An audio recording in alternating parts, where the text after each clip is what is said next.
Je suis Cameron, j'ai 28 ans, et il y a 10 ans, mes parents ont essayé de me faire passer la frontière pour me faire sectionner les cordes vocales et reconstruire le visage parce que j'ai atteint la puberté avant mon frère.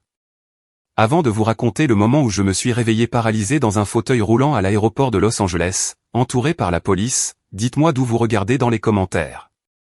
Si vous entriez dans mon garage en ce moment, vous verriez quelque chose qui déroute la plupart des gens. J'ai 4 voitures garées là. Ce sont toutes des Porsche 911. Même année, même modèle, même moteur, mais la première est d'un bleu nuit profond. La deuxième est d'un jaune vif et criard.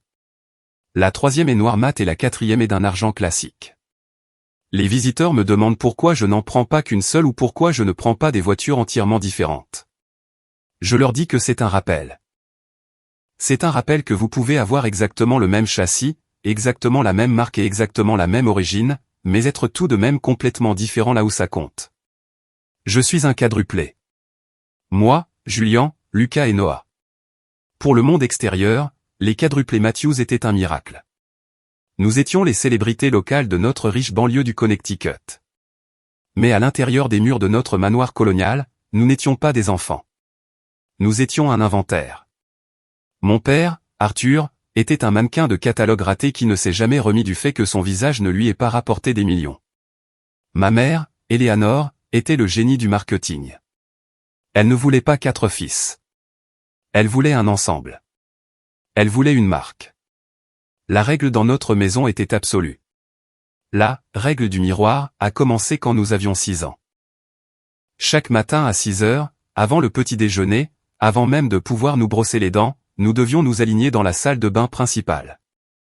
Nous nous tenions torse nu, en rang, organisés par ordre de naissance. Cameron, Julian, Lucas, Noah. Mère parcourait la ligne avec un ruban à mesurer de couture jaune et froid. Elle ne nous mesurait pas pour des vêtements. Elle nous mesurait pour les déviations. Cameron, tes cheveux sont plus longs de 6 mm que ceux de Julian, disait-elle, sa voix dénuée de chaleur, ressemblant plus à celle d'un responsable du contrôle qualité dans une usine. Clic, elle les coupait sur le champ, les cheveux tombant sur mes épaules nues. Lucas, tu te tiens voûté. Tu as l'air plus petit que Noah. Redresse-toi. Elle enfonçait sa phalange dans sa colonne vertébrale jusqu'à ce qu'il crie et se tienne raide. Noah, tu as un bleu sur le tibia. Julian n'a pas de bleu. Couvre-le. Maintenant. Julian, toujours Julian. Vous voyez, dans chaque ensemble de multiples, il y a des variations. Mais dans notre maison, Julian était le témoin. Il était l'enfant chéri. Il avait la symétrie parfaite, le sourire angélique, la voix de ténor douce qui faisait pâmer les dames à l'église. Il était le standard. Le reste d'entre nous, moi, Lucas, Noah, n'étions que des copies qui nécessitaient une retouche constante pour correspondre à l'original. Si Julian attrapait un rhume, nous devions tous prendre des médicaments pour avoir l'air également fatigués. Si Julian aimait le porridge, nous mangions tous du porridge. Si Julian voulait apprendre le piano, nous étions tous assis devant 4 claviers à frapper les touches. Même si je détestais la musique et que je voulais juste démonter le piano pour voir comment fonctionnaient les marteaux. Mais on ne peut pas combattre la biologie éternellement. C'est là que le vrai cauchemar a commencé. C'est là que la réparation a commencé. J'avais 14 ans quand les fissures dans leur reflet parfait sont apparues. Je me suis réveillé un matin et ma voix a mué. Elle a baissé d'une octave. J'avais atteint la puberté en premier. Au petit déjeuner ce matin-là, j'ai demandé le beurre. Ma voix a résonné. Ce n'était plus le ton aigu et doux d'un enfant. C'était un son rauque et profond. Le silence à table était assourdissant. Mon père a baissé son journal. Ma mère a lentement posé sa tasse de café. Ils m'ont regardé comme si je venais de vomir sur la table. Ils m'ont regardé avec dégoût. Tu parles comme un camionneur, a murmuré ma mère. Elle a regardé Julian. Julian avait toujours une voix de garçon de cœur. Je n'y peux rien, ai-je marmonné, le visage brûlant. Répare ça, a dit mon père. Ne parle que si tu peux parler correctement. Pendant 3 mois, j'ai essayé de monter ma voix. Je me suis forcé la gorge jusqu'à ce qu'elle soit à vif. Mais la biologie est une machine implacable.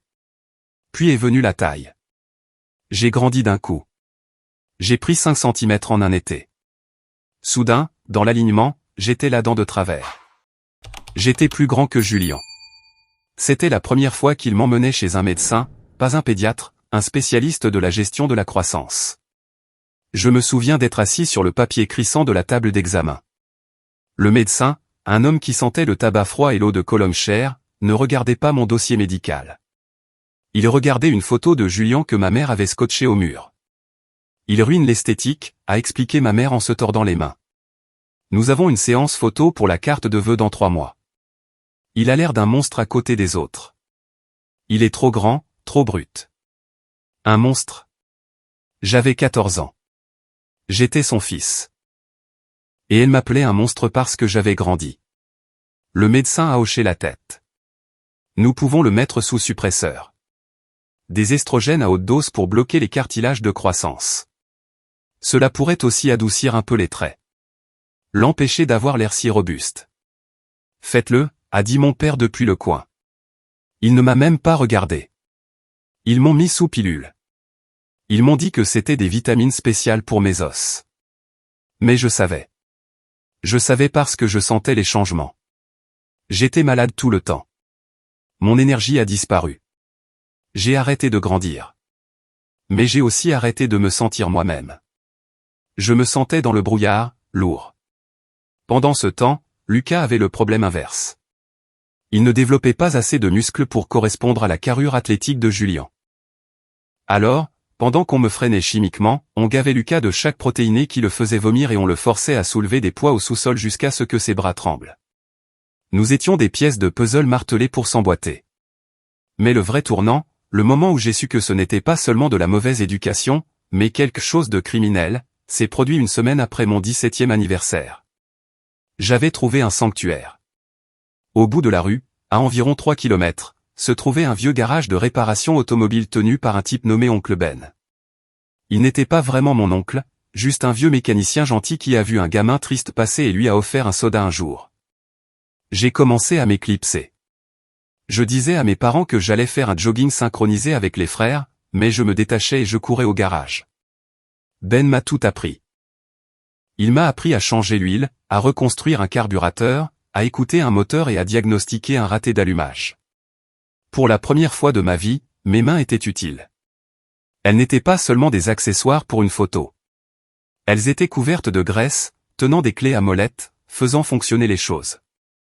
Un après-midi, j'étais sous une Mustang de 69, luttant avec un boulon rouillé. Je l'ai finalement desserré et j'ai poussé un cri de joie. « Tu as un don, gamin », a dit Ben en s'essuyant les mains sur un chiffon.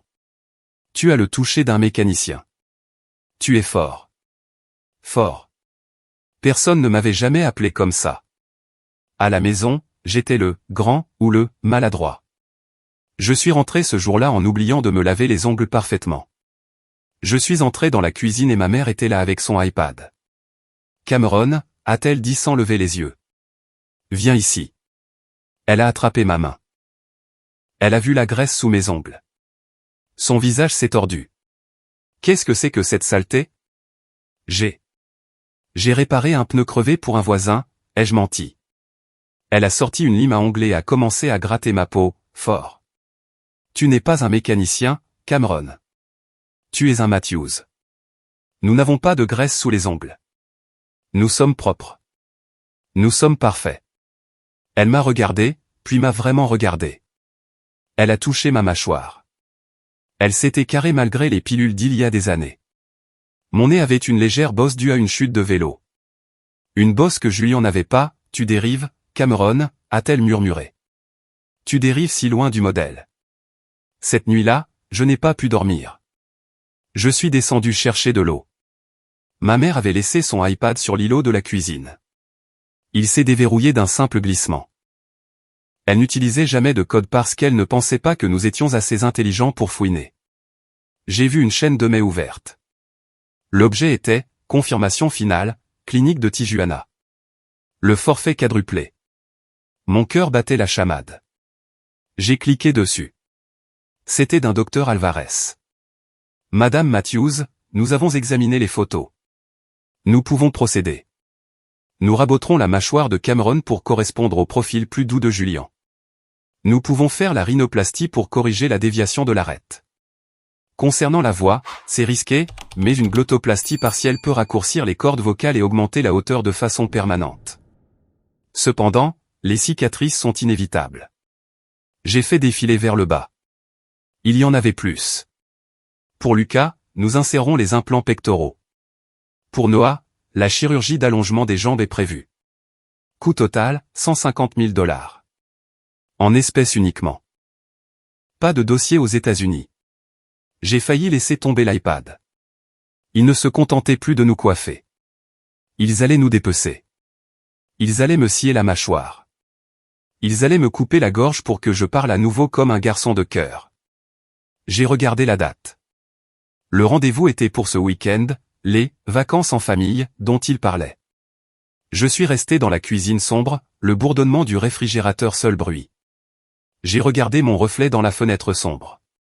J'ai vu un jeune homme, un homme qui aimait les voitures, qui aimait la graisse, qui avait une voix grave et une mâchoire carrée, et j'ai réalisé que dans 3 jours, cet homme serait mort. Ils allaient tuer Cameron et le remplacer par une copie balafrée de Julian. Je devais m'enfuir, mais je ne pouvais pas simplement partir. Je devais sauver Lucas et Noah. Et Dieu m'aide, j'ai réalisé que je devais probablement sauver Julian aussi. Avant de vous raconter comment j'ai planifié l'évasion, vous devez comprendre le niveau de guerre psychologique dans lequel nous vivions. Vous devez savoir pourquoi nous n'avons pas simplement appelé la police il y a des années. Quand on est élevé dans une secte, on ne sait pas qu'on est dans une secte. On pense que le reste du monde est désordonné et faux. Mes parents étaient des maîtres du gaslighting. Ils nous ont convaincus que nos corps naturels étaient défectueux. Prenez les vitamines, par exemple. Après cette première visite chez le médecin quand j'avais 14 ans, les pilules sont devenues obligatoires. Chaque matin, en plus de la règle du miroir, il y avait le rituel des vitamines. Mon père se tenait là avec un verre d'eau et me regardait les avaler. C'est pour la densité de tes os, Cameron, disait-il. Tu grandis trop vite. Tes os sont fragiles. Si tu ne prends pas ça, tes jambes pourraient se casser juste en marchant. Je l'ai cru. J'étais terrifié à l'idée de me casser les jambes. Alors, j'ai avalé les bloqueurs d'estrogène et les suppresseurs d'humeur. Les effets secondaires étaient brutaux. J'ai développé une gynécomastie, un gonflement du tissu mammaire.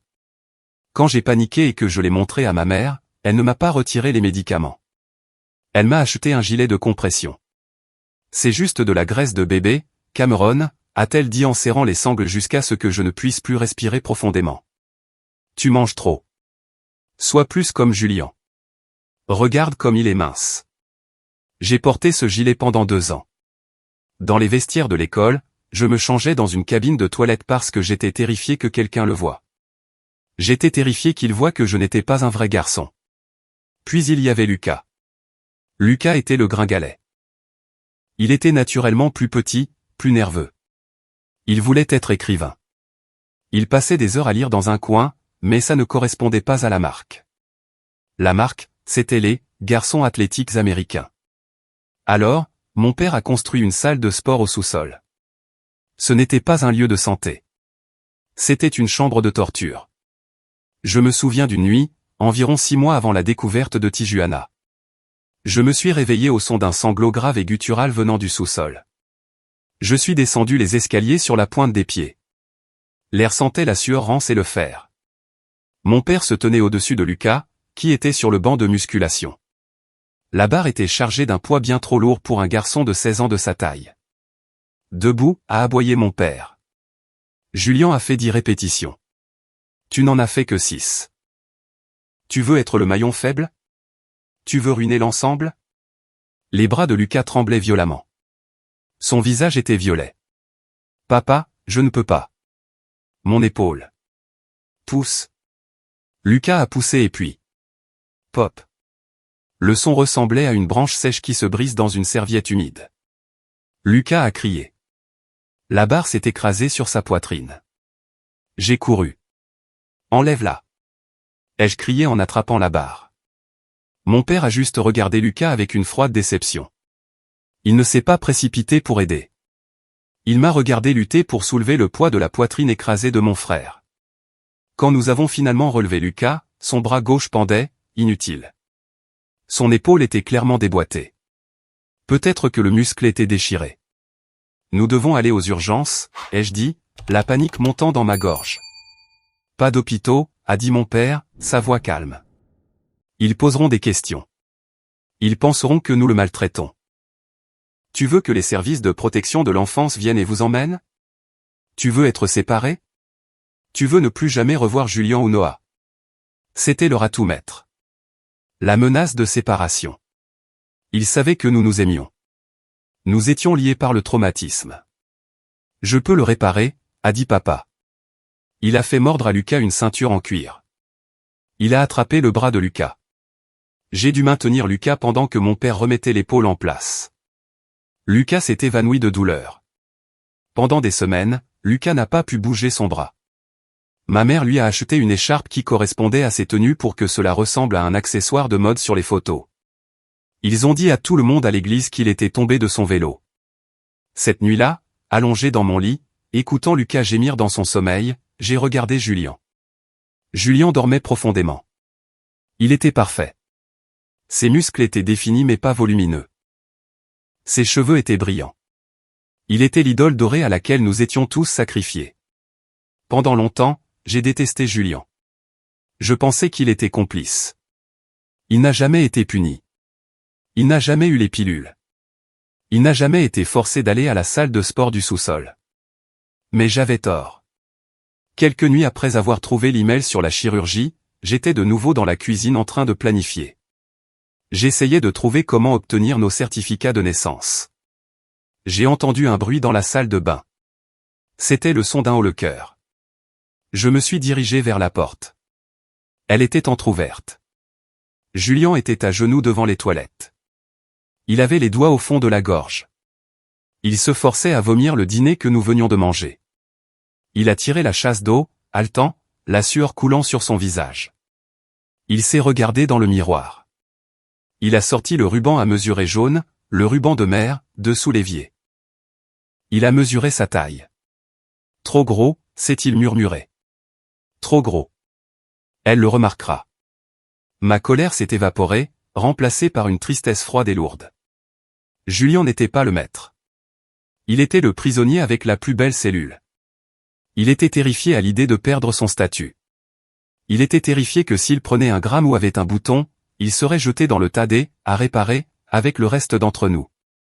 J'ai frappé doucement. Julien a sursauté, se retournant, les yeux écarquillés de terreur. Cam, a-t-il haleté. Ne le dis pas. S'il te plaît, ne le dis pas à maman. Je suis entré et je me suis assis sur le bord de la baignoire. Je suis au courant pour le Mexique, Julien. Son visage est devenu pâle. Tu sais? J'ai vu les emails.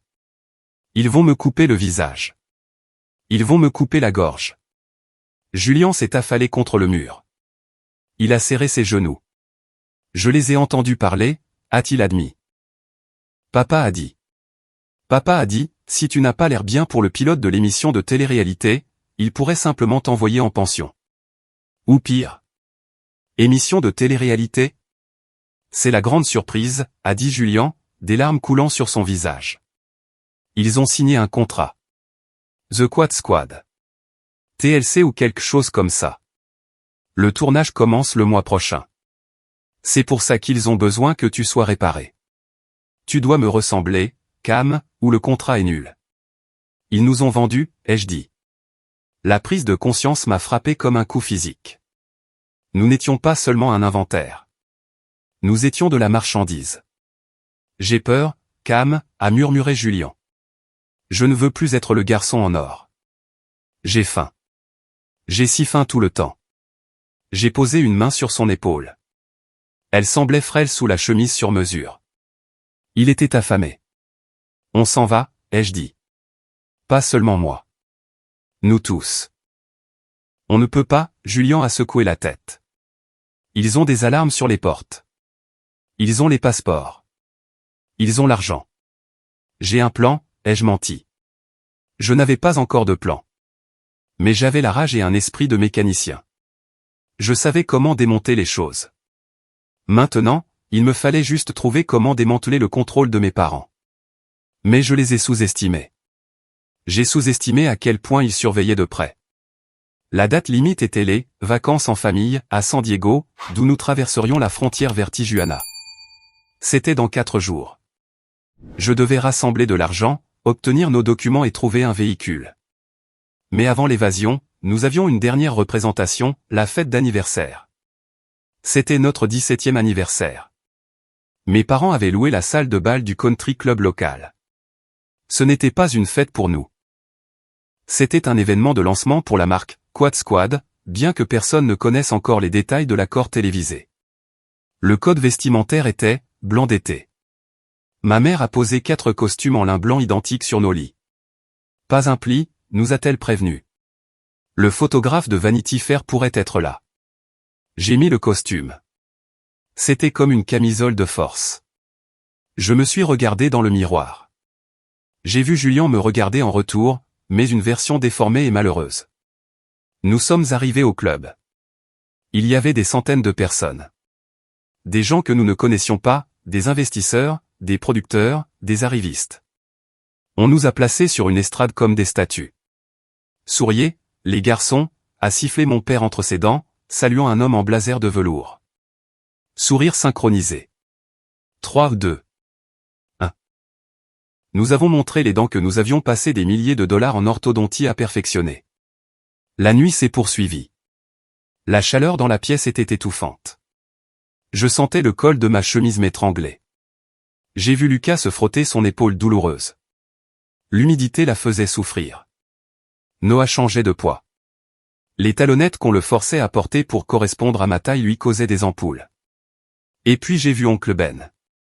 Il travaillait au service de voiturier à l'extérieur, mais il s'était faufilé au bord de la salle pour me faire un signe de la main. Il avait l'air déplacé dans sa combinaison de travail graisseuse, mais il m'a fait un pouce levé. Le voir, une personne réelle, une personne libre, a fait craquer quelque chose en moi. Je suis descendu de l'estrade. Cameron, retourne en formation, a murmuré ma mère agressivement. Je l'ai ignoré. Je me suis dirigé vers le buffet. Il était garni de caviar et de champagne. J'ai attrapé un mini-burger, quelque chose qu'il nous était interdit de manger à cause des glucides. J'en ai pris une bouchée. Puis, devant tout le monde, j'ai enlevé ma veste en lin blanc et je l'ai laissée tomber par terre. Un hoquet de surprise a traversé la pièce. J'ai déboutonné mes poignets et j'ai retroussé mes manches. Mes avant-bras étaient épais à force de travailler au garage. J'avais une cicatrice sur le bras gauche due à un tuyau d'échappement chaud. J'avais de la graisse incrustée dans mes cuticules que je n'avais pas réussi à enlever.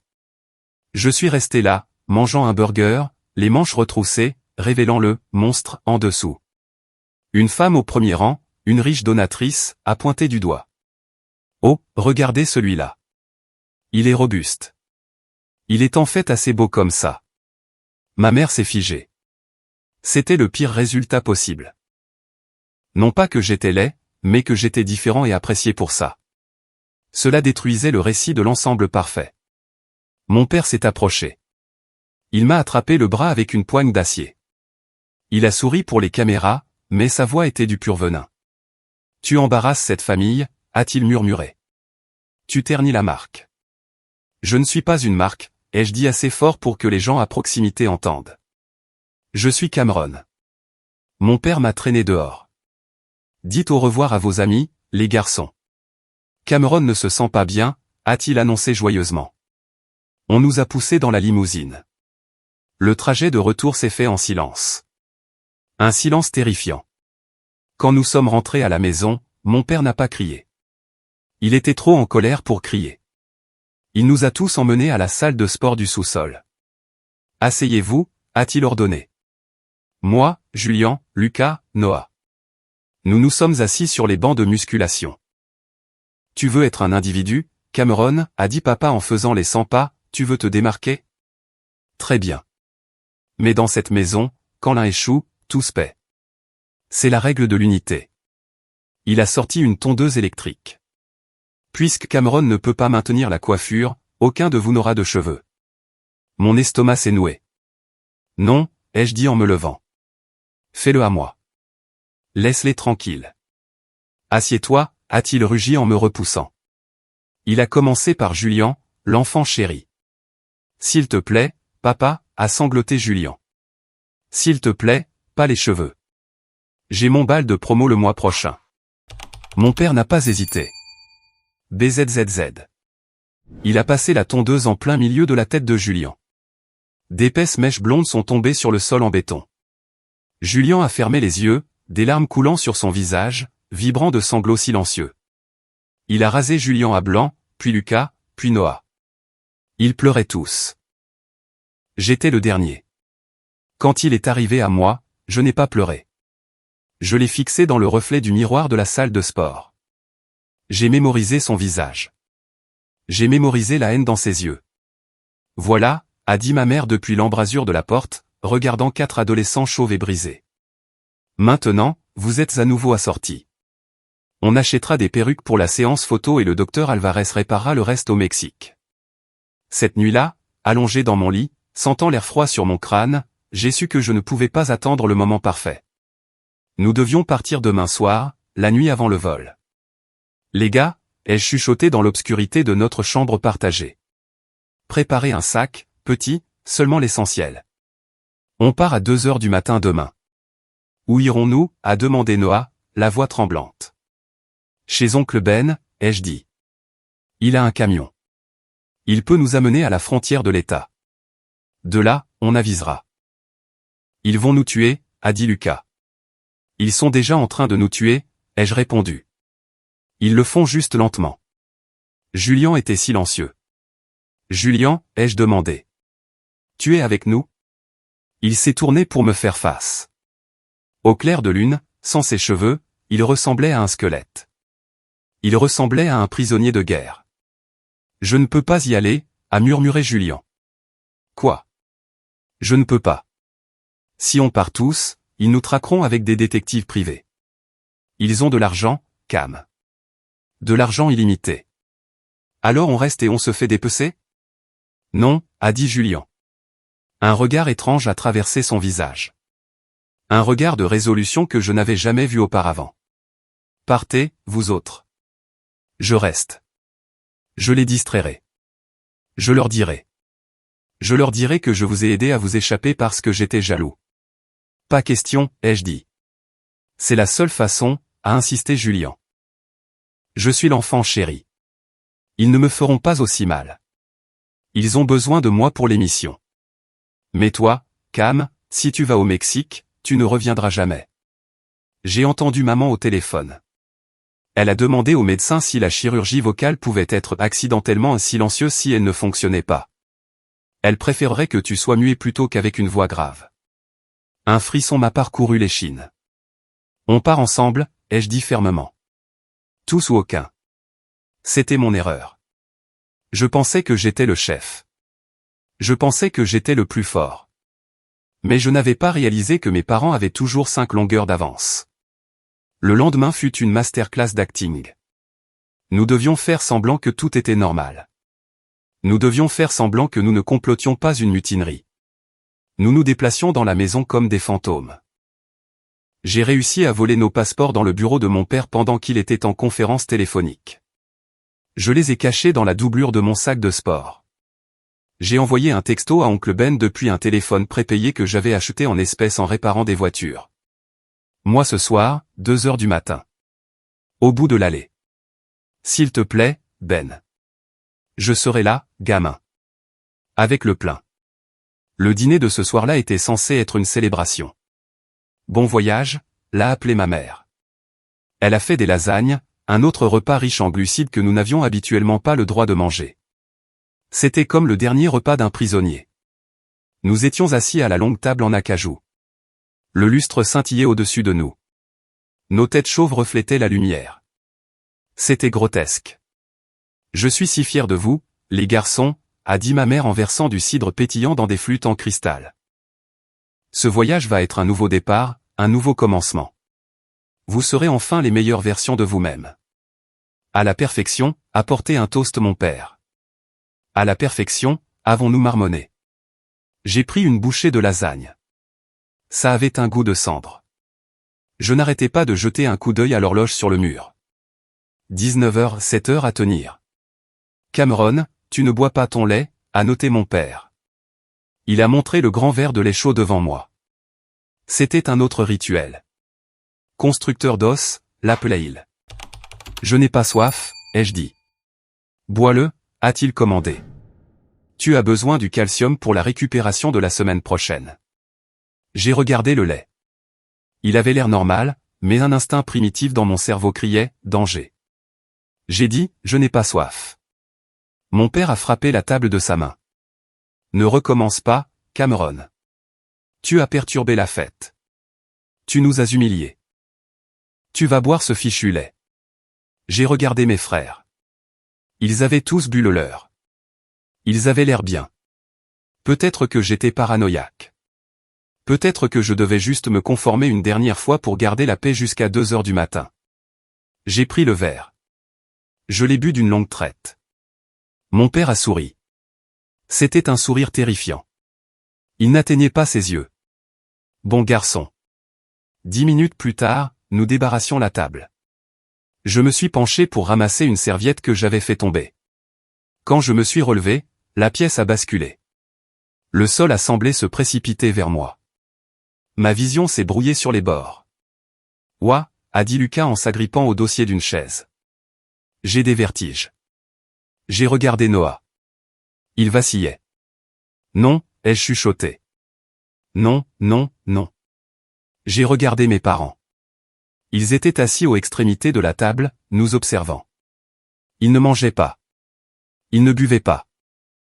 Ils se contentaient de regarder. « Qu'est-ce que vous avez fait » ai-je bredouillé. Ma langue était épaisse, comme si elle était en coton. Le docteur Alvarez a suggéré un sédatif léger pour le voyage, a dit ma mère calmement en s'essuyant la bouche avec une serviette. Il a dit que c'est mieux si vous dormez pendant le vol. Ça réduit l'anxiété. On ne prend l'avion que demain, ai-je réussi à dire. Mes genoux ont fléchi. J'ai attrapé le bord de la table pour rester debout. Changement de plan, a dit mon père en se levant. Il a vérifié sa Rolex. Le charter privé part à minuit. Nous ne voulions pas que vous preniez froid aux pieds. Ou que vous tentiez quelque chose de stupide. Il s'est dirigé vers la grille de ventilation près du sol. Il a pointé une minuscule lumière rouge clignotante à l'intérieur. Tu pensais vraiment pouvoir cacher un sac dans la ventilation, Cameron, a-t-il demandé. Nous avons installé des caméras dans chaque pièce il y a 3 ans. Nous sommes au courant pour le téléphone prépayé. Nous sommes au courant pour le mécanicien. Nous savons tout. Mon cœur s'est brisé. Il m'avait regardé faire mon sac. Il m'avait regardé voler les passeports. Il m'avait laissé croire que j'avais une chance juste pour l'écraser. Espèce de monstre, ai-je râlé. J'ai essayé de me jeter sur lui. Je voulais le plaquer, mais mes jambes ne suivaient plus. Je me suis effondré sur le tapis perçant. Je ne pouvais pas bouger les bras. Je ne pouvais bouger que les yeux. J'ai vu Lucas s'effondrer sur le sol. Noah est tombé face contre la table, renversant un vase. Et puis j'ai vu Julian. Julian était toujours assis sur sa chaise. Il avait l'air étourdi, clignant des yeux, mais il ne tombait pas. Il s'agrippait à la table, me fixant. Julian, ai-je essayé d'appeler, mais c'est sorti comme un grognement. Aide-moi à les mettre dans la voiture, Julian, a dit mon père. Quoi? Mon père s'est approché de Julian. Tu as pris l'antidote que je t'ai donné. Bien. Tu es le responsable. Aide-moi à porter tes frères. La trahison a coupé plus profondément que n'importe quel couteau. Julian était complice. Julian avait un antidote. J'ai regardé, impuissant, paralysé, pendant que mon père et un chauffeur privé qui était apparu de la cuisine soulevaient mon corps inerte. Lourd, a grogné le chauffeur. Poids mort, a dit mon père. Ils m'ont porté jusqu'au garage. Ils m'ont jeté à l'arrière d'un grand SUV. Ils ont empilé Lucas et Noah à côté de moi comme du bois de chauffage. J'étais allongé là, la joue pressée contre le siège en cuir. Je pouvais voir Julian se diriger vers la voiture. Il marchait de manière instable. Il avait l'air pâle. Il est monté sur la banquette arrière, juste à côté de moi. Mon père a claqué le coffre. Aéroport. Entrée du tarmac. Ne vous arrêtez pour rien. Alors que le moteur rugissait, l'un des moteurs que j'aimais, maintenant le moteur de mon transport de prisonniers, j'ai senti une main sur la mienne. C'était Julian. Il s'est penché, mettant sa bouche juste à côté de mon oreille. Mes parents étaient à l'avant en train de parler du contrat, inconscient. Je n'ai pas pris l'antidote, a murmuré Julien. Sa voix tremblait. J'ai échangé les verres, Cam. Tu as bu ma demi-dose. J'ai bu la tienne. J'ai essayé de me concentrer sur son visage. J'ai recraché la plupart de la mienne dans la serviette, a respiré Julien. Mais toi, tu dois te réveiller. Je ne peux pas les combattre physiquement. Tu dois le faire. C'est toi le plus fort. Il a glissé quelque chose dans ma poche. C'était comme un petit morceau de métal pointu. Réveille-toi, Cam, a-t-il sangloté doucement. S'il te plaît, réveille-toi avant qu'on monte dans cet avion. Puis les yeux de Julien se sont révulsés et il s'est affalé contre moi, inconscient. J'étais piégé dans une boîte en métal en mouvement, paralysé avec 3 frères inconscients, en route vers un homme qui allait me trancher la gorge, et ma seule arme était une demi-dose de sédatif et ce que Julien avait mis dans ma poche. Le trajet jusqu'à l'aéroport fut un flou de lampadaires défilant comme des stroboscopes dans un cauchemar.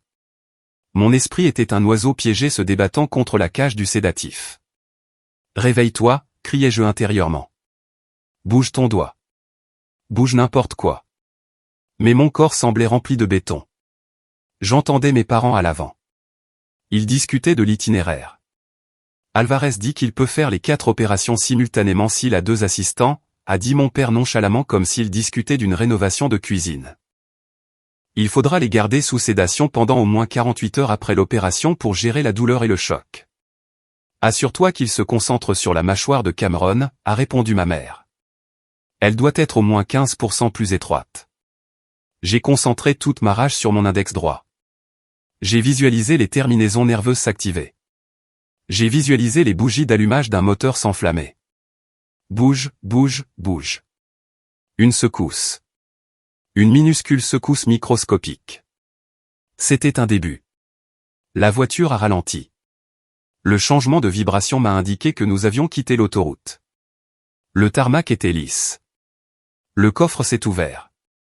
L'air frais de la nuit s'est engouffré, sentant le kérosène. Prenez les fauteuils roulants, a ordonné mon père. J'ai senti des mains rudes m'agripper.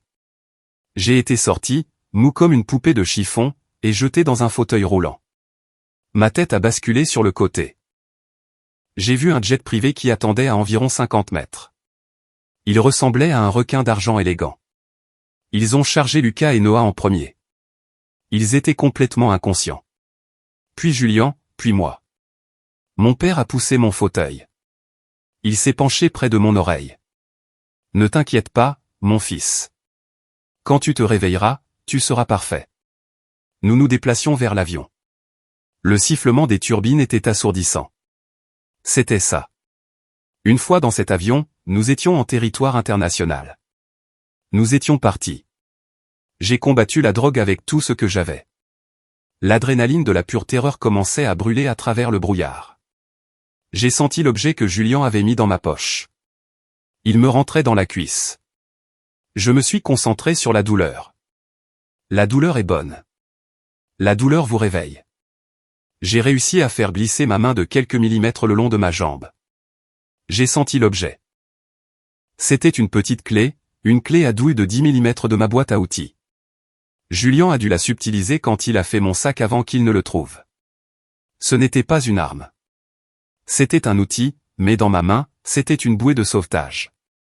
Nous avons atteint les marches de l'avion. Une hôtesse de l'air se tenait là, l'air inquiet. Ils ont l'air très fatigués, a-t-elle dit en regardant 4 garçons chauves et inconscients dans des fauteuils roulants.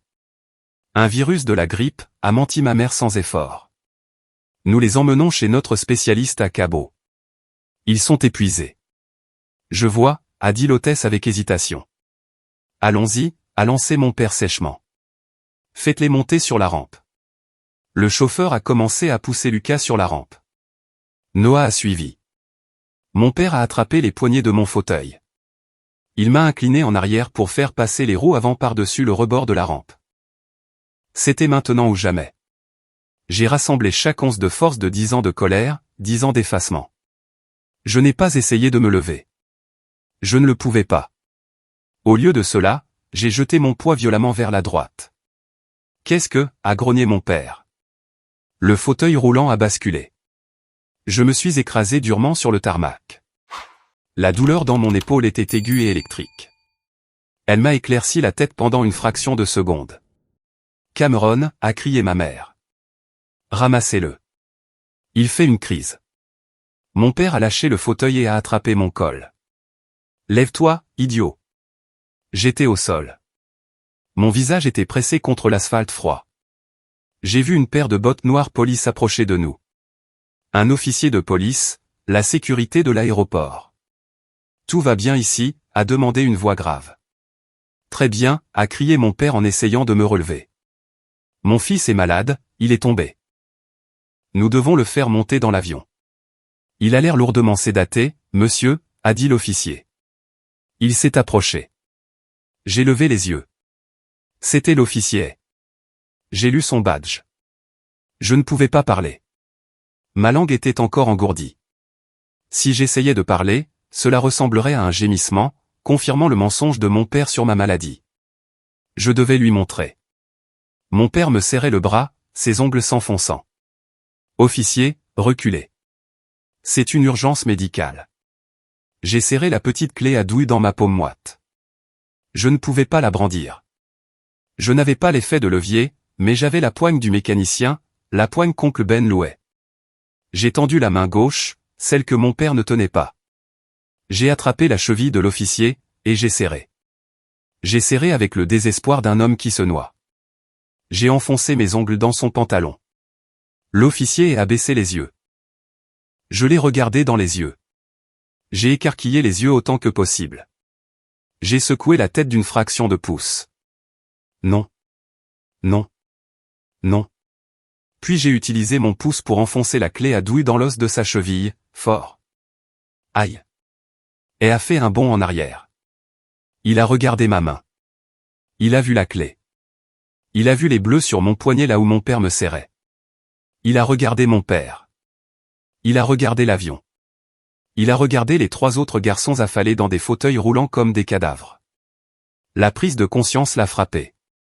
Monsieur, lâchez le garçon, a dit, sa main descendant vers son étui.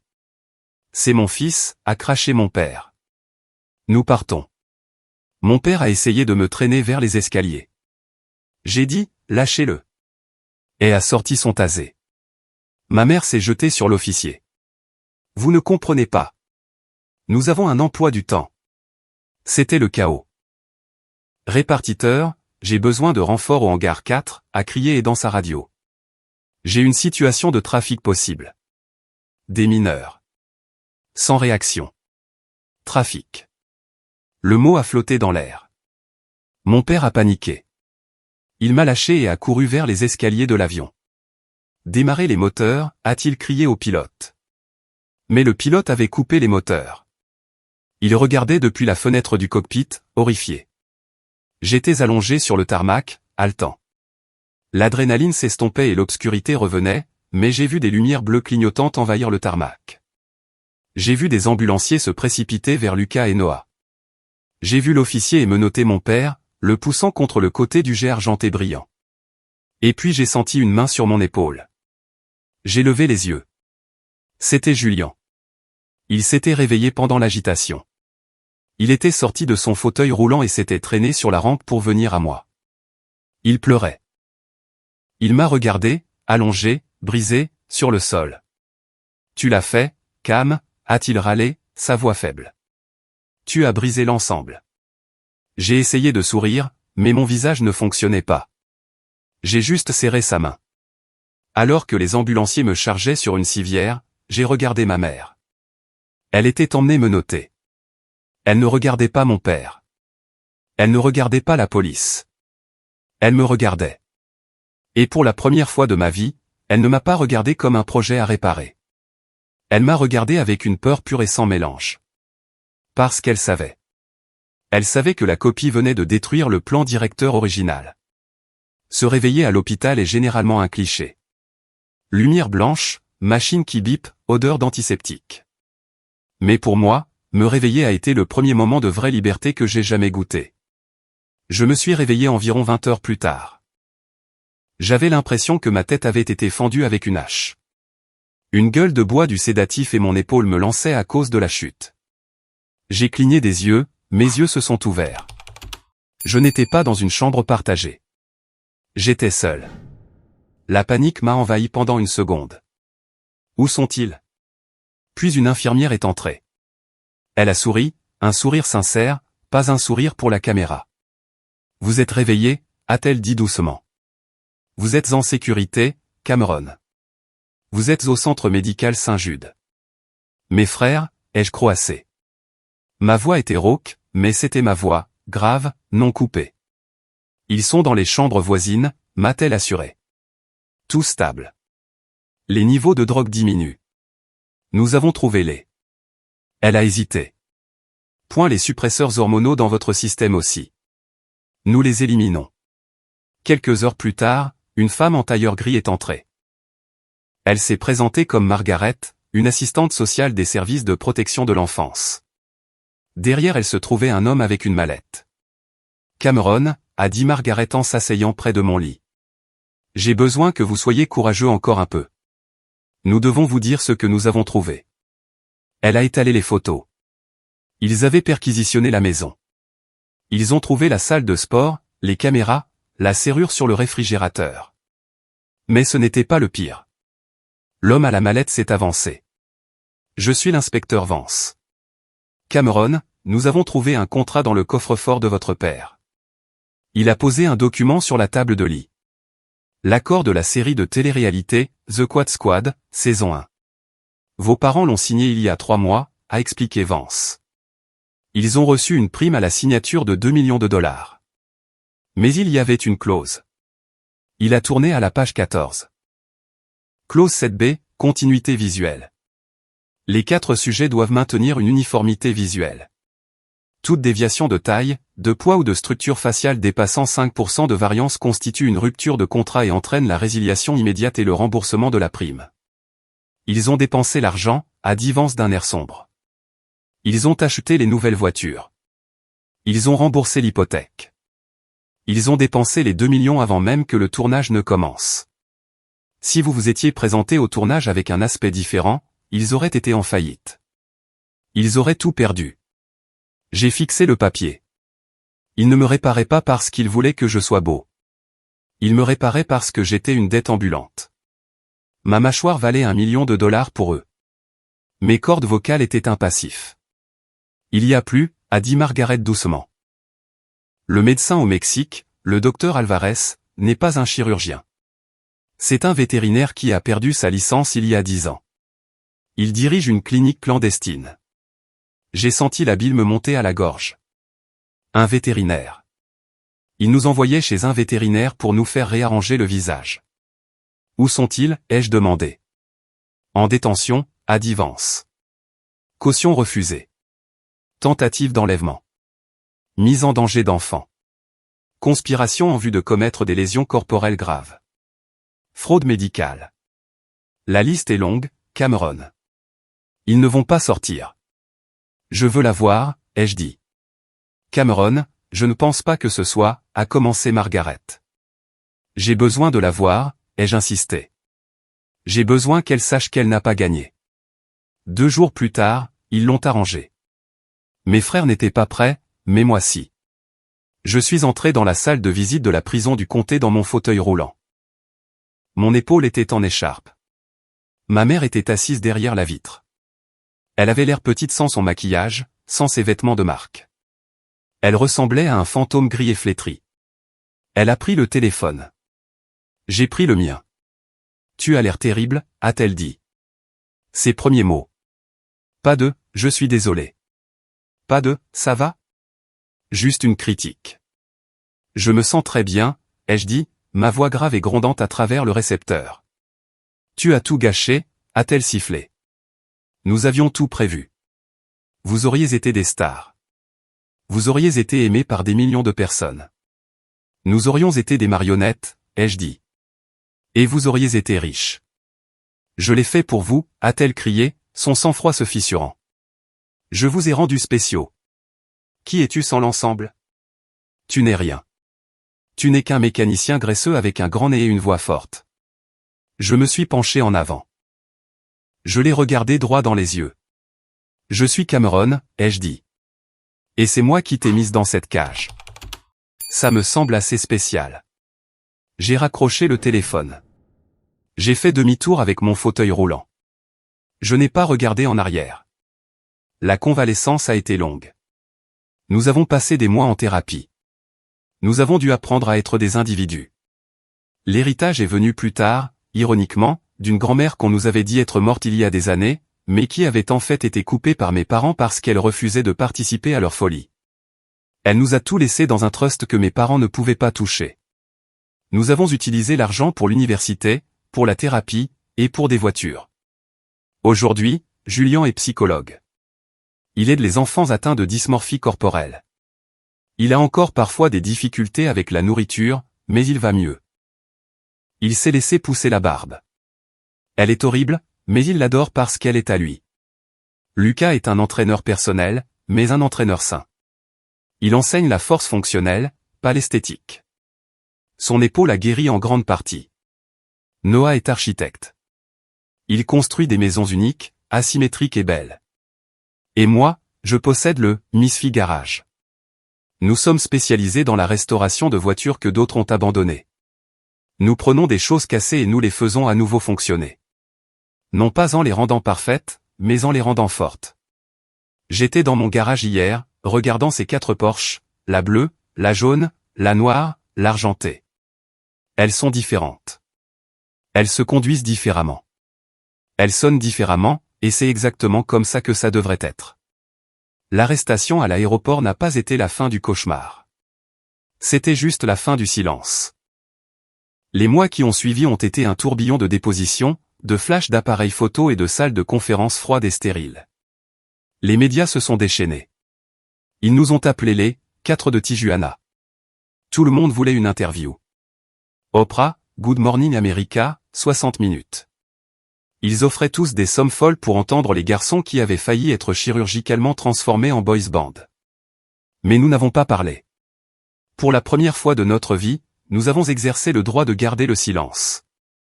Nous avons été placés en famille d'accueil d'urgence, mais comme nous avions 17 ans et étions très médiatisés, c'était compliqué. L'État voulait nous séparer. Ils ont dit qu'aucune maison ne pouvait accueillir 4 adolescents avec de graves traumatismes. C'est là qu'oncle Ben est intervenu. Il n'avait pas de manoir. Il vivait dans une caravane double derrière le garage. Ça sentait l'huile de moteur et le vieux café, et c'était le plus bel endroit que j'ai jamais vu. Il a demandé au tribunal la garde temporaire. Il a liquidé son fonds de retraite pour engager un avocat, un requin nommé Vance, spécialisé dans les affaires familiales à haut conflit. Ces garçons ne vont nulle part, a dit Ben au juge, portant son seul costume, qui était 2 tailles trop grand. Ils ont été traités comme du bétail toute leur vie. Si vous les séparez maintenant, vous finirez le travail que leurs parents ont commencé. Le juge l'a accordé. Nous avons dormi sur des matelas pneumatiques dans le salon de Ben pendant 6 mois. Nous avons mangé de la pizza. Nous avons regardé ce que nous voulions à la télé. Nous n'avions pas à mesurer notre nourriture. Nous n'avions pas à mesurer nos tailles. Le procès d'Arthur et Eleanor Matthews a été le dernier obstacle. Ils n'ont pas plaidé coupable. C'était l'insulte qui piquait le plus. Ils ont plaidé non coupable au nom du droit parental. Leur avocat de la défense a tenté de faire valoir que la chirurgie esthétique était un choix parental, comme des appareils dentaires ou une coupe de cheveux. Ils ont essayé de nous dépeindre comme des adolescents ingrats et rebelles qui avaient inventé une histoire pour ruiner leur réputation. J'ai dû témoigner contre eux. Je me souviens d'être assis à la barre, regardant mon père. Il portait une combinaison orange. Il avait l'air plus petit sans ses costumes sur mesure. Il me fusillait du regard, articulant le mot « traître ». Ma mère ne me regardait même pas. Elle était occupée à prendre des notes sur un bloc-notes, griffonnant agressivement, critiquant probablement la cravate du procureur. « Cameron », m'a demandé le procureur. « Avez-vous consenti à ces procédures ?»« Non », ai-je dit. « Vos parents vous ont-ils dit que vous aviez le choix ?» Mes parents m'ont dit que l'amour était conditionnel, ai-je répondu, la voix stable. Ils m'ont dit que si je ne correspondais pas au moule, j'étais un inventaire défectueux. Le jury n'a pas mis longtemps. Coupable sur tous les chefs d'accusation. Conspiration en vue de commettre des lésions corporelles graves, mise en danger d'enfants, fraude médicale et tentative d'enlèvement. Ils ont été condamnés à 25 ans chacun. Quand le marteau est tombé, je n'ai pas applaudi. J'ai juste expiré. C'était une respiration que je retenais depuis l'âge de 6 ans. Mais le vrai travail a commencé après que les portes de la prison se soient refermées. Nous avons dû apprendre à être des êtres humains. Nous avions 18 ans à l'époque, des adultes légaux. Nous n'avions pas d'argent. Le gouvernement a saisi les actifs de nos parents pour payer leur défense et les amendes massives. Nous partions de zéro. Du moins, c'est ce que nous pensions. Une semaine après notre 18e anniversaire, l'avocat Vance nous a appelés à son bureau. Il a posé un dossier épais sur le bureau. « Votre grand-mère » a dit Vance. « Bethany Matthews. Elle est morte quand nous avions 10 ans » a dit Julian. « Maman a dit qu'elle avait eu une crise cardiaque. Elle est morte l'année dernière » a corrigé Vance. « Vos parents l'ont coupée de votre vie parce qu'elle a menacé de les signaler au service de protection de l'enfance il y a des années. Ils vous ont dit qu'elle était morte pour vous empêcher de la contacter. » Il a fait glisser un chèque sur la table. Elle a créé un fonds en fiducie. Elle savait que quelque chose n'allait pas, mais elle ne pouvait pas le prouver. Alors, elle a fait la seule chose qu'elle pouvait. Elle a économisé chaque centime de sa pension, de ses investissements et de la vente de sa maison. Elle a tout mis dans un fonds d'héritage protégé que vos parents ne pouvaient pas toucher. Il ne devait être libéré que lorsque le plus jeune d'entre vous aurait 18 ans. Ce n'était pas des millions, mais c'était suffisant. C'était un fonds pour les études. C'était un filet de sécurité. C'était un message d'outre-tombe que quelqu'un nous avait réellement aimés pour ce que nous étions. Nous avons pris des chemins séparés, non pas parce que nous ne nous aimions pas, mais parce que nous avions besoin de découvrir qui nous étions quand nous n'étions pas alignés. Julian a eu le plus de mal. Il avait été l'enfant chéri, celui qui était récompensé pour sa conformité. Sans la structure du contrôle de nos parents, il a un peu dérapé. Il a pris 22 kilos en 6 mois, mangeant tout ce qui lui avait été refusé. Il s'est laissé pousser une barbe qui couvrait la moitié de son visage. Il a disparu dans les livres, mais il a fait le travail. Il a utilisé sa part de l'héritage pour aller en faculté de médecine. Il voulait comprendre l'esprit humain, pour comprendre comment deux personnes pouvaient regarder leurs enfants et voir des objets. Lucas a pris son obsession pour la salle de sport et l'a retournée. Il a cessé de soulever pour le volume et a commencé à soulever pour la fonction. Il s'est mis à l'escalade, au yoga, des choses qui demandaient à un corps de bouger, pas seulement de poser. Il est devenu kinésithérapeute, aidant les gens à se remettre de blessures, réparant les choses qui étaient réellement cassées, contrairement à ce que notre père a essayé de lui faire. Noah a embrassé la symétrie. Il est allé à l'école d'architecture à Chicago. Il a conçu des bâtiments qui semblaient sur le point de tomber, des bâtiments aux arêtes vives et aux fenêtres dépareillées. Il a remporté des prix pour célébrer la beauté de l'imperfection. Et moi, je suis resté avec oncle Ben. J'ai travaillé dans ce garage tous les jours jusqu'à ce que mes mains soient tachées de graisse en permanence. Quand Ben est décédé il y a 3 ans, un enterrement auquel nous avons tous les 4 assisté, pleurant plus que nous ne le ferions jamais pour nos parents biologiques, il m'a laissé le garage. Je l'ai rebaptisé le « Misfit Garage ». J'ai embauché des gars qui avaient un casier judiciaire, des gars qui avaient été mis au rebut. Nous avons pris des voitures qui étaient des épaves, rouillées ou jugées irrécupérables, et nous les avons transformées en bêtes. La vie était belle. La vie était calme. Puis est venue la lettre. Elle est arrivée il y a 3 mois, un mardi. L'enveloppe portait le cachet de l'établissement correctionnel de l'État. Elle était adressée au « frère Matthews ». Je suis resté assis dans mon bureau à la regarder. Mes mains ont tremblé une seconde. Un tremblement fantôme du passé. J'ai appelé les gars, Julian, Lucas, Noah. Ils sont tous venus immédiatement. Nous nous sommes tenus autour de mon bureau, regardant l'enveloppe comme si c'était une bombe. On l'ouvre, a demandé Noah. Si on ne le fait pas, on se le demandera toujours, a dit Lucas. J'ai pris mon coupe-papier, un tournevis aiguisé, et j'ai fendu le haut. C'était de mon père. À mes fils, je vous vois dans les magazines. Je vois le garage, les prix d'architecture, le cabinet médical. Vous pensez que vous avez fait ça tout seul? C'est nous qui vous avons fait. Nous vous avons donné la volonté. Nous vous avons donné la discipline. La pression que nous avons appliquée à créer les diamants que vous êtes aujourd'hui. Vous réussissez parce que nous avons refusé de vous laisser être médiocre. Votre mère et moi faisons appel. Nous avons épuisé nos fonds de cantine. En tant que vos créateurs, nous attendons qu'une allocation mensuelle soit déposée sur nos comptes. C'est le moins que vous puissiez faire après le malentendu qui nous a mis ici.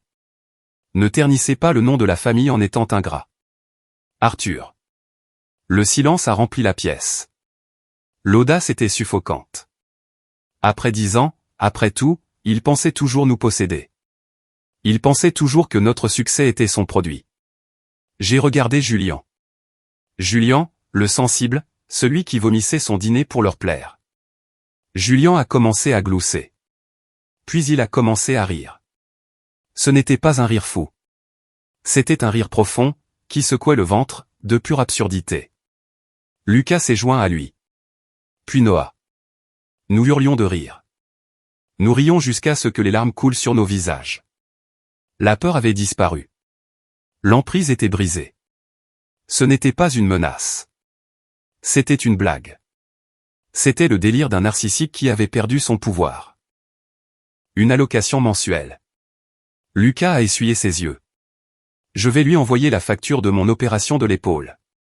Je vais lui envoyer la facture de 10 ans de thérapie, a ajouté Julian. J'ai une meilleure idée, ai-je dit. Je suis sorti dans le garage. J'ai attrapé un appareil photo Polaroid. Alignez-vous, ai-je dit. Mais nous ne nous sommes pas alignés par ordre de taille. Nous nous sommes tenus en un groupe chaotique. Julian avec sa barbe épaisse et ses lunettes. Lucas en débardeur montrant ses tatouages. Noah dans son jean en désordre et taché de peinture. Et moi avec de la graisse sur le visage et une clé à molette à la main. Nous n'avons pas souri parfaitement. Nous avons fait des grimaces. Nous avons fait un doigt d'honneur. Nous avions l'air vivant. Nous avions l'air en désordre. J'ai pris la photo. Je l'ai mise dans une enveloppe. Je n'ai pas inclus de chèque. Je n'ai pas inclus de lettre. J'ai juste écrit un mot au dos de la photo. Dissemblable. Je l'ai posté le lendemain. Nous n'avons plus jamais entendu parler d'eux. Le dimanche après-midi chez moi. J'ai acheté une maison sur une colline surplombant la ville. Elle a une grande allée, assez pour toutes les voitures. Le barbecue fume des hamburgers et des hot dogs. Beaucoup de glucides, beaucoup de tout. Julian est près de la piscine en train d'essayer de convaincre Noah que son nouveau design de bâtiment ressemble à un taco géant. Noah lui lance une frite de piscine. Lucas assiste ma fiancée, Sarah, alors qu'elle essaie de faire le poirier. Je me tiens sur le balcon, regardant l'allée. Les 4 Porsche y sont garés. La bleue nuit, la mienne, est réglée pour le couple. Brute et bruyante. La jaune vif, celle de Lucas, dépouillée, légère, construite pour l'agilité. La noire mate, celle de Noah, avec une carrosserie personnalisée, des angles étranges, complètement uniques. L'argent classique, celle de Julian. Elle a l'air d'origine à l'extérieur, mais sous le capot, il a remplacé le moteur par quelque chose de totalement inattendu. Un système hybride qui la rend silencieuse, mais mortellement rapide. Elles sont de la même marque. Elles viennent de la même usine, mais ce ne sont pas un ensemble. Je pense au mot que mes parents utilisaient, réparer. Nous avons engagé un chirurgien pour vous réparer. Pendant des années, j'ai pensé que réparer signifiait réparer. Je pensais qu'ils nous croyaient cassés. Mais j'ai réalisé plus tard, dans les moments calmes sous le capot d'une voiture, que réparer a un autre sens. Réparer quelque chose peut signifier le figer sur place, le rendre statique. Épingler un papillon sur une planche pour qu'il ne puisse plus jamais voler, juste pour pouvoir admirer ses ailes. Il ne voulait pas nous réparer. Il voulait nous figer. Il voulait arrêter le temps, arrêter la biologie, arrêter le chaos désordonné et magnifique de la croissance, juste pour pouvoir avoir une image parfaite. Mais on ne peut pas réparer un être humain sans tuer l'esprit à l'intérieur. Je descends les escaliers pour rejoindre mes frères. Et, le mécano, crie Lucas. Les burgers brûlent. Je les aime bien cuits, je réponds en criant. Je prends une bière et je m'assois à côté de Julian. Il a l'air heureux. Il a l'air lourd, poilu et heureux. Ça va, demande-t-il en voyant mon expression. Ouais, dis-je. Je pensais juste. À l'aéroport, j'avoue. À la clé. Julian sourit. Il met la main dans sa poche. Il sort un porte-clés. Accroché à celui-ci se trouve cette même clé à douille de 10 mm rouillée. Il y a percé un trou et l'a gardé. On s'est sauvé nous-mêmes, Cam, dit-il doucement. Tu as démarré le moteur, mais on a tous conduit la voiture. Je regarde mes mains. Elles sont balafrées. Mes jointures sont enflées par des années de mécanique. J'ai une marque de brûlure sur l'avant-bras. Ce ne sont pas les mains d'un mannequin. Ce ne sont pas les mains d'une star de Quad Squad. Ce sont mes mains. Et elles ont construit une vie qui est désordonnée, bruyante, asymétrique et absolument parfaitement la mienne. Nous levons nos bouteilles. Nous ne portons pas un toast synchronisé. Nous trinquons simplement, en désordre et hors rythme. Aux inadaptés, dit Noah. Aux cassés, ajoute Lucas. À ceux qu'on ne peut pas réparer, sourit Julien. À nous, je termine. Nous buvons. Le soleil se couche sur la ville, projetant de longues ombres sur les 4 voitures distinctes et différentes dans l'allée. Et pour la première fois, je ne vérifie pas le miroir pour voir si je leur ressemble. Je les regarde simplement et je vois mes frères. Et c'est suffisant. Merci d'avoir écouté mon histoire. Cette histoire ne parle pas seulement d'abus extrêmes. Elle parle de l'idée toxique de perfection et de possession. Mes parents ne nous voyaient pas comme des personnes. Ils nous voyaient comme des extensions de leur propre ego. Ils croyaient que l'amour était une récompense pour la conformité, pas un droit de naissance. La plus grande leçon que j'ai apprise, et celle que je veux que vous reteniez aujourd'hui, c'est que vous ne devez votre identité à personne. Ni à vos parents, ni à votre société, ni à vos partenaires. Vos bizarreries, vos défauts, vos cicatrices et vos différences ne sont pas des défauts à corriger. Ce sont les choses mêmes qui vous rendent réels. Une copie parfaite n'a aucune valeur. C'est l'original unique, irrégulier, authentique qui est inestimable. Si vous êtes dans une situation où vous sentez que vous êtes en train d'être modifié pour correspondre au récit de quelqu'un d'autre, sachez que vous avez la force de vous en aller. Vous avez le droit d'être en désordre. Vous avez le droit d'être vous. N'oubliez pas d'aimer, de vous abonner et de partager ceci avec quiconque a besoin de l'entendre. Restez en sécurité, restez unique, et ne laissez jamais personne vous réparer.